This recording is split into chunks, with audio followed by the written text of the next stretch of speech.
Let's hop in. Paul, great to meet you, sir. Thank you for taking a minute out today. I appreciate it. Awesome. Thanks, Joe.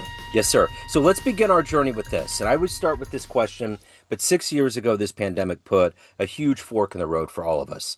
How did you get through that era, and how has it changed the way that you do things today? Ah, that's a great question, man. Yeah, well, first, thanks for having me on the show. I'm excited to be here to talk to you.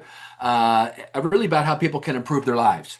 So, COVID was a great, you know, it's a great inflection point and a great time to talk about how our lives were impacted so dramatically.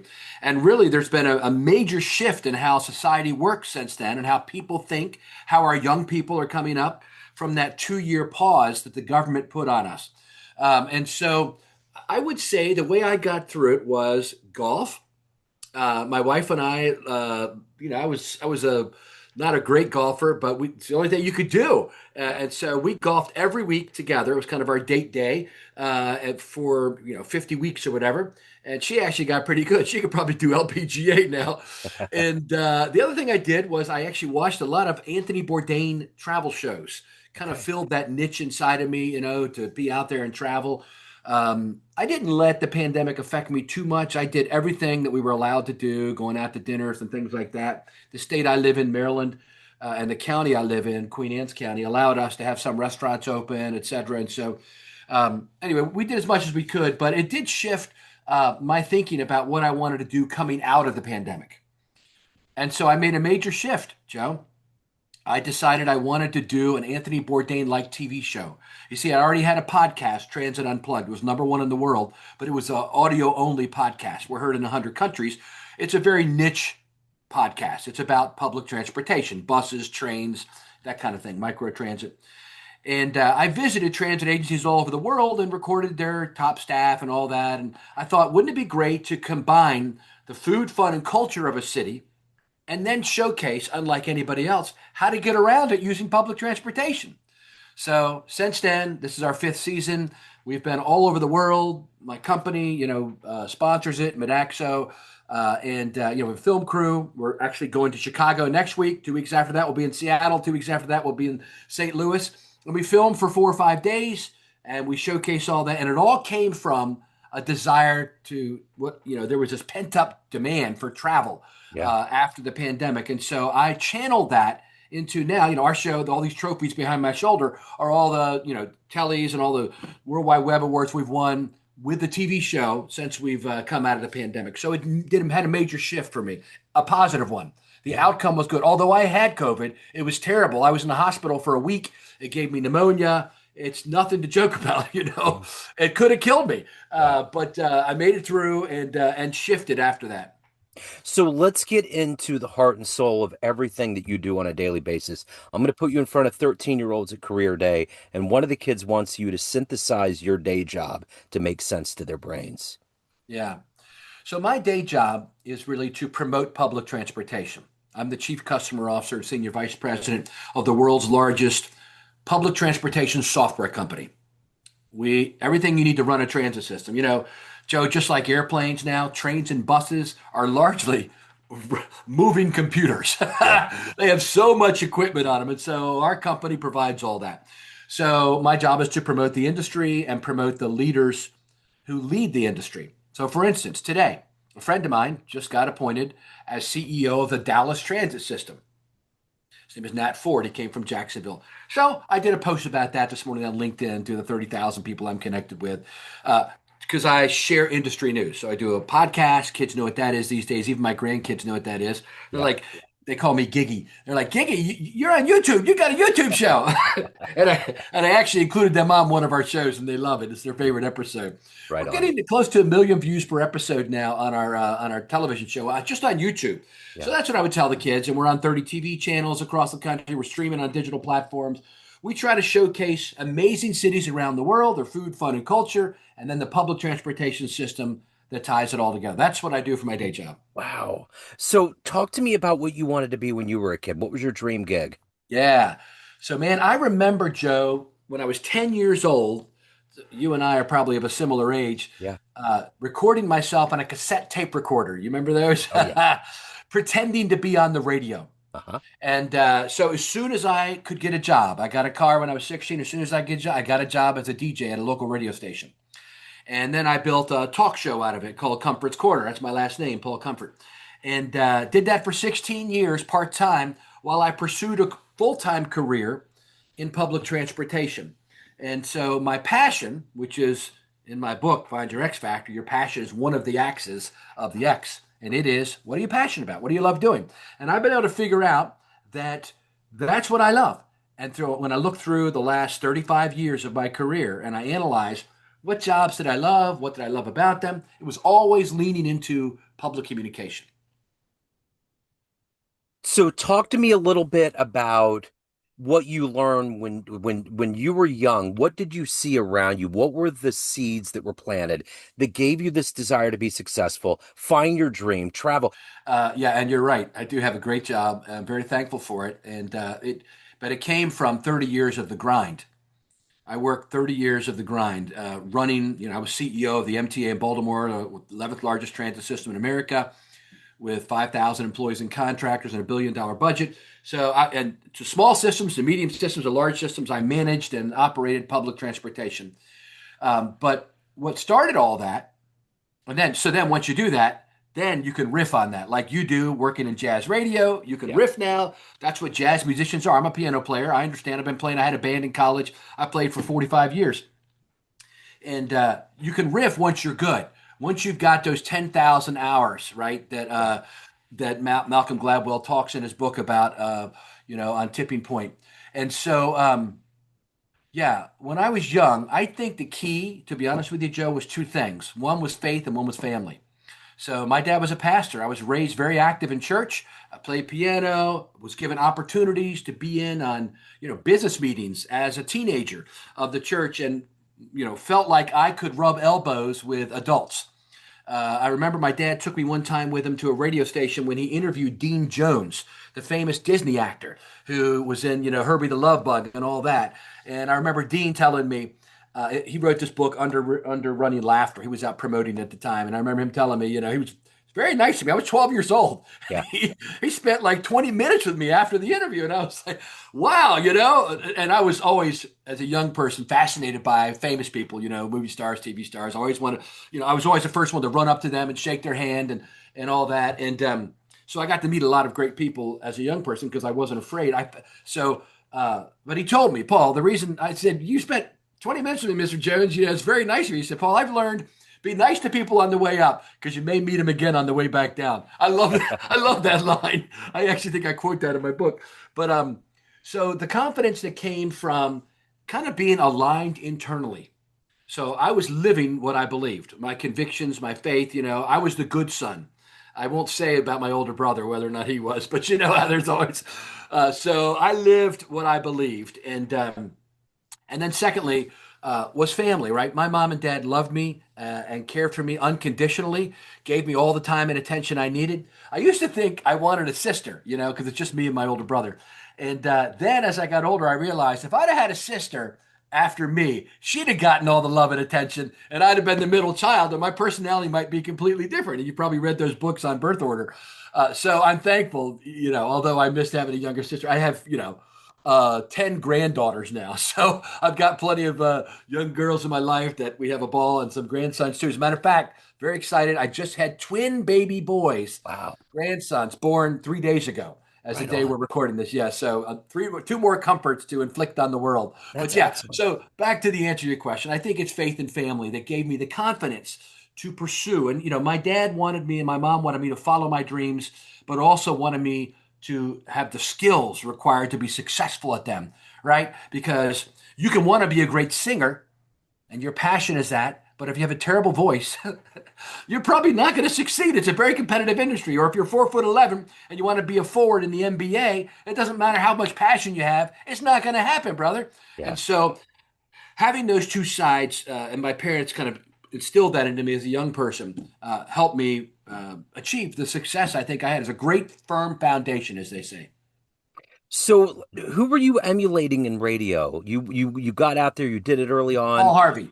Paul Harvey. The rest of the story, I That's remember right. that so Yeah, well. he was my guy, man. I love Paul Harvey. He did a news show 25-minute news show every day. Yep. And then a couple times a week, I think he did a story, like you just said. And that now, long pause, the rest The of the rest of the story. Yeah, he story. would tell a great story with a fun ending. So as a young person, I emulated him. I was also really into music, Joe. When I was young, it was music, media, and politics that were my three loves.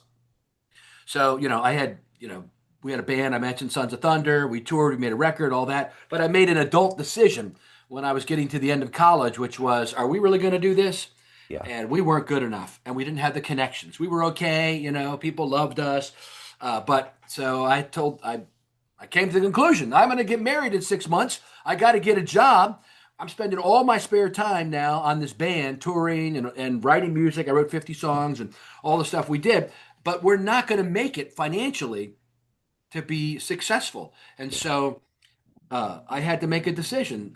It's a passion of mine, but we're not good enough. We don't have the opportunity for success. So we're going to drop the band. So I was the leader of the band. I asked the band, we had a full, group with everything, guitars, light show, sound man, all that stuff. But, we were putting all the money back into the equipment, building up for eventually, hopefully going, full-time pro. But anyway, those are the kind of decisions that you have to make to kind of limit your exposure to failure because disappointment is the gap, right? Yeah. Between your expectations and your reality. Yeah.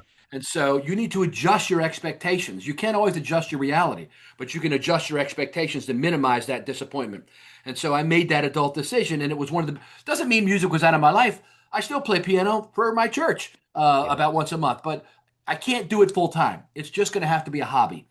So those are the kind of decisions that I had to make along the way. I've made some, I think, career decisions along the way that if I had chosen another path, I could be in a completely different field. And it's funny, we were just talking about it recently. We were on vacation, driving back a long drive from Myrtle Beach, South Carolina, with my wife, and I was thinking, I hate to think about woulda, coulda, shoulda, but what if I'd have taken that job offer to be the president of the community college instead of stay in transportation? How would my life have been different? Or the very first job I was offered was a speechwriter for a governor right out of college. I was looking for something in politics or media, and so this was kind of a nice fusion of that. And I turned it down like Wow. an idiot and said, I don't want to be behind a typewriter. That's what we used to use in the old days. Yep. I don't want to be sitting behind a typewriter all day. I want to be out front making a difference. Blah, blah. I was running for county commissioner at the time and all that when I was 21.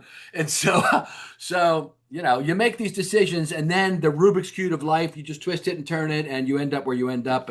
But I think the main thing is to find that intersection of your interest and abilities that we talked about. So, who's been that inspirational force, that ultimate hero in your life that's allowed you to navigate, make the tough choices, find success, and become who you are today? I don't have anybody like that. Okay. Yeah, I would say that I love my dad, but I knew that wasn't for me. So he was not kind of like my goal to follow after him. Matter of fact, my next book, Joe, is going to be about that, the impact that fathers have on our lives, especially after they're gone. Yeah. But yeah, no, I didn't really have any single person who was a mentor to me along the way. I had multiple mentors. When I was in high school, there was a teacher, a guy that was really, a great guy, Eric Hine, who had a lot of influence on me. And then later on, there were other people that had influences on me. I loved Ronald Reagan, to be honest with you. He was an inspiration to me. And maybe somebody else who could be an inspiration was a former governor in our state who was my wife's great uncle or whatever. And I looked at his career, and it was similar to what I was doing. He became Secretary of Transportation in the state of Maryland, then became governor. His name was Harry Hughes. He was from the Eastern Shore where I live. And so I didn't model it after him, and I was well into my career when I found out about him. But I thought, oh, that's an interesting career path. So if anybody was the author of my life, I hate to say it, but it's me. Not to promote Frank's famous song "I Did It My Way" because obviously I had a lot of help along the way, but I just decided that I was gonna. I had a lot of energy, and I think that's key. Most people have told me that's the one thing. I give a big speech in front of 1,000 people, and people come up to me after and say, "Oh, your energy is infectious," and I'm like, "Oh, that's great, but what about what I actually said?" Yeah. Right. But most people really only get off on the energy. They think that's the cool thing. And so, maybe that's the key. That's been the key to some of my success. I have unbounded energy. And I'm over 60 years old now, but I wake up every morning with a fire in the belly. I'm ready to go. I have my travel schedule that is insane. That guys a third younger than me, when they look at me and say, "How can you do that? How can you be on the road 3 to 4 weeks a month?" I love what I'm doing. I'm passionate about it, and I feel like I'm making a difference in the world. Not necessarily the whole world, but in my world, which is key. I've adjusted my parameters, the scope For sure. of my mission in life to make a difference in my world. So, as somebody that is obviously adventurous and curious, and you've had a radio history, if you could sit down and interview one person on the planet right now, who would you love to interview and get into their minds a little bit? Probably Elon Musk. Okay. Yeah. Yeah, I would love to interview him. I mean, he is, I know there's political crap about him, but just all that stuff aside, you know, what is he doing? Yeah. Right? So is everything really geared toward living on Mars? Is that why he started the Boring Company? Is that why he's doing electric cars? Is that why he's doing SpaceX? Is that why he's doing when you tie all that together, it looks like it's all about leaving the Earth to save us in the future, very futuristic minded. And now the world's first trillionaire. So yeah, I'd like to dig into all of that. What's he really think? I had, Joe Rogan, I've listened to his interviews, but they didn't really get into that. At least I Yeah. didn't hear it.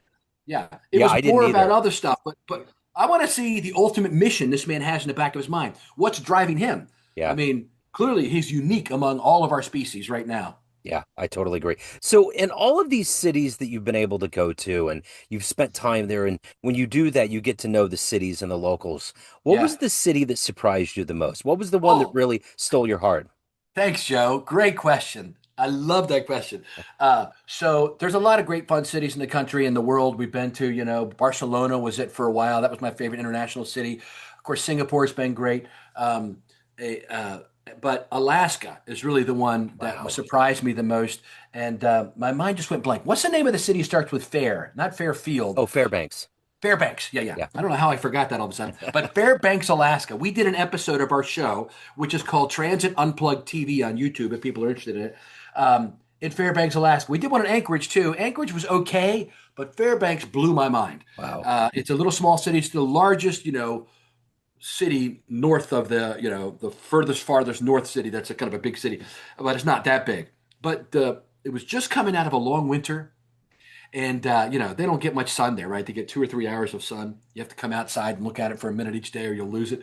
But when I got there, though, it was the land of a million of midnight sun, right? It was midnight.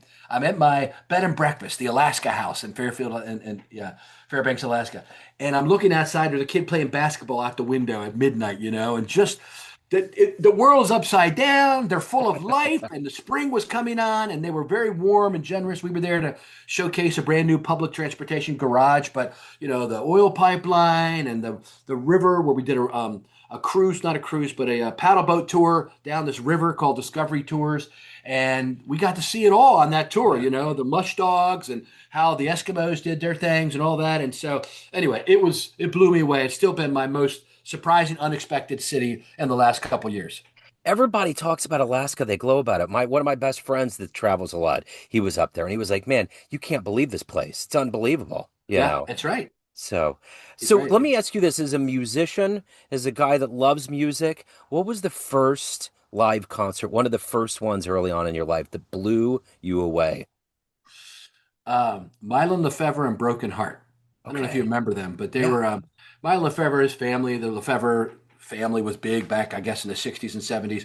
But he put on a show that blew my mind. Yeah. So I was probably a teenager then. And there was another band called Sweet Comfort Band, Uh-huh. kind of, because of my last name. I love them. I still correspond with their lead singer. He's 71 years old. His name is Brian Duncan. He's in California.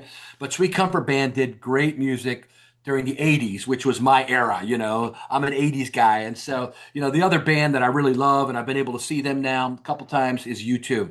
Yeah. So when I was a DJ at University of Maryland and in my senior year and news director of the radio station there, and I remember dropping the needle on Joshua Tree, Wow. and it was brand new, and watching behind me out the glass window to the student union and seeing all the students turn around when I had said the streets have no name. Oh, So I dude. got to see them in Buffalo at their Joshua Tree tour, and then I took my son to go see them at the Sphere in Las Vegas last Wow. year, and it was just mind blowing, That baby. had to be because it's Yeah, a 4D, like full on. You're yeah. like, Yeah, that's wild, man. Yeah, the whole place is made of speakers inside, so there's no speakers on stage. So it sounds like Bono is singing in your ear. It's Wow. loud, but it's not overwhelming because it's right there coming out of that wall. I forget how many speakers there are, but and the shape and all that, and then the light show up on the ceiling. It's a dome. It's like you're in a sky dome. It was fantastic. I That's encourage anyone who gets a chance when they go to Vegas, see whatever show they've got going on there at the Sphere. It is a mind blowing experience. So you mentioned earlier on having a fire in your belly. You have a lot of energy. But what is it that gets you up every day? What is it that makes you enthusiastic and hopeful and to get after it every day? What Yeah, is that for you? it's connecting with people. Yeah, Just what you and I are doing today, man. yeah, I love people energize me. So I can be, kind of like low energy, low ebb, 3 o'clock afternoon, you feel like you want to. But then I do a call with some interesting people, or we go out to a dinner. I'm at my very best, Joe. My peak personal performance isn't the right word, but self-actualized, whatever, at a dinner with 10 to 12 people yeah, where everyone is talking and everyone is able to. I throw salon dinners all over the country. When I go to conferences, I invite an eclectic group of people together and I invite them all to go to dinner. And I say, just come prepared to talk for 5 minutes about what you're passionate about, no matter what it is, work related or not. Maybe this person is a volunteer at the animal shelter and they love that. Somebody else may be passionate about jazz music and plays on the weekends, whatever. Just get them all on there and then look at the connecting dots. I'm a connector. So I love connecting people and saying, well, look at that. You this and that. And when we leave, we're all best friends. yeah.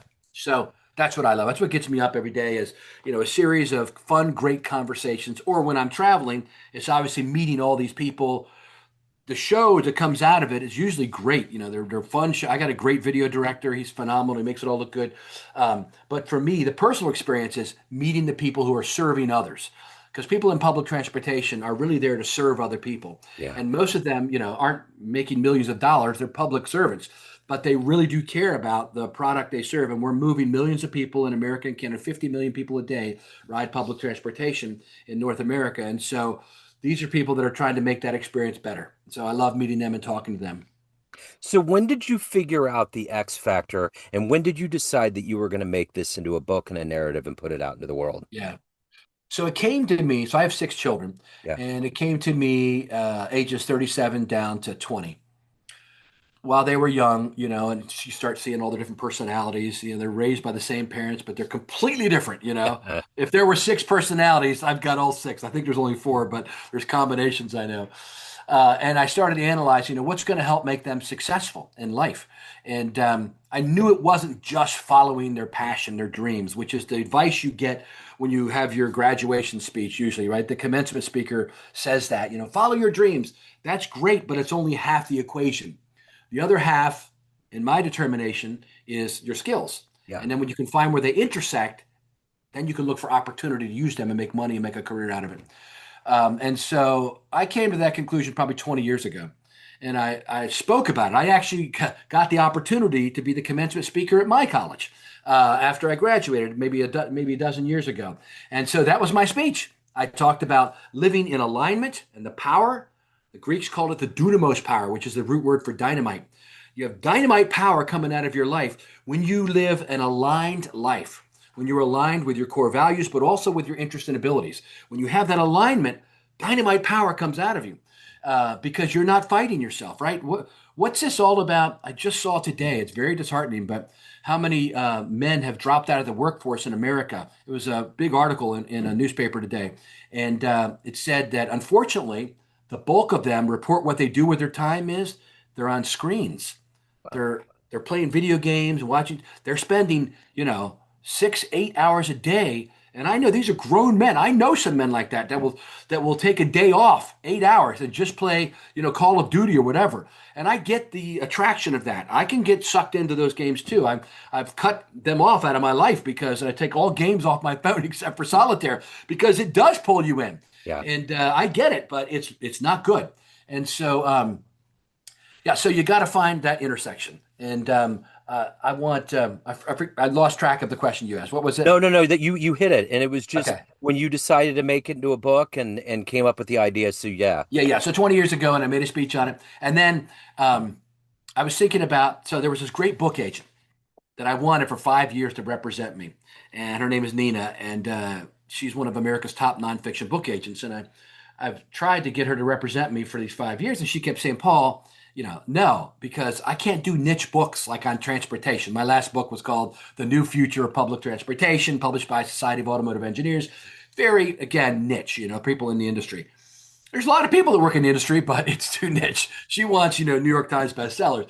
So she said, if you ever do a book, this one over my shoulder right here, that's more of a general market book, I'll represent you. So she represented me in this. And so I thought about what could I do? I wanted to branch out of just transportation and move into kind of self-actualization, personal development, and career development. And so I thought really the key principle, and this book has a lot of stuff in it that's not just about finding your X factor. There's a lot of great stories and anecdotes from people who are famous, I've got eight stories in the book where they wrote it themselves, like the guy that turned around General Motors. Remember when General Motors was going Oh yeah. bankrupt? He was one of the guys that the federal government dropped in during the rescue. Another guy that is America's #1 hydroplane boat builder and racer. His name is Larry Lauterbach. I was just with him yesterday. And he's got a chapter about how he found his groove and how he became this great builder and how he used his experience racing these boats and breaking a dozen international speed records on hydroplane boats and took that information and turned his boats, changed the design of his boats with that. Just amazing stuff like that. So I put all that in the book, and so I've worked on it for a year, and it comes out August 11th. And it's pre-order everywhere right now. Amazon, Barnes & Noble, Target, Walmart, everyone's got it. So, Paul, if you had a dream tonight, ran into the 18-year-old young version of you that wanted to be a rock star, and you walked into the room now at your age, and there was a film projector, and you click play, and there was a 60-second highlight reel of the life you've lived, would that young version of you believe your life turned out this way? Not at all. Yeah. I mean, because I fell into transportation, I knew I wanted to be in local government to make a career because I felt like that's where I could help most people. Local government's where the rubber hits the road, right? Streets, parks, planning and zoning for your house, right? Sheriff's department, everything is directly related to you, schools. So, I get out of college, I run for county commissioner, I lose, and I meet a guy. There's a chapter in the book called I Met a Guy. It's the whole story of my whole career. And he says to me, Paul, you seem like a great young man. I got 2 jobs available if you want to work in local government. One is this, one is that. Which one do you want? I'm like, I don't know. Which one do you think I should do? He's like, I'll try this one. Here I am 35 plus years later in this industry. So I wouldn't have had a clue. And I tried to get out of it. I went into full county management. I became a county executive of 2 counties here in Maryland. They call it administrators here, CEO of the local government. Just like they said on that movie, The Godfather, right? Just when I thought I was out, they pulled me back in. So I get pulled back in to run Washington, D.C.'s paratransit metro service for 5 years. And so anyway, it's been a wonderful career, and I hope to have another decade or so of doing this. I'm teaching now at Villanova University to graduate students on how transit systems should work and do work. But my big focus now is on personal development. This book, Find Your X Factor. Got a great website, findyourxfactor.ai, where you can take a free self-assessment and see how to find your X Factor. So, Paul, everyone has a perception of you. Family, friends, fans, clients, everyone that gets your book, everyone that knows you in a myriad of ways. But you're the driving force. What's your perception of you? Who do you think you are?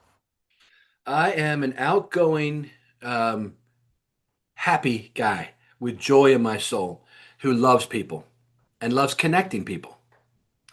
What's nothing I love better than helping a friend of mine get a job. I was working this week, help a friend of my wife and mine. She's retired and wants to do something. So I'm looking up, here's a couple you can apply for. I love connecting people and helping people. It probably came from my mom and dad, right? His life was as a minister was about helping people. I've not really been focused on helping people spiritually or whatever. It's been more about helping them with their careers and helping people just, their lives in general. So I love it though. So that's how I describe myself. Nobody's ever asked me that. Thanks, Joe. Yeah, you bet. So findyourxfactor.ai is the best place to pre-order, find out about all of the good stuff that's going on in your world, correct?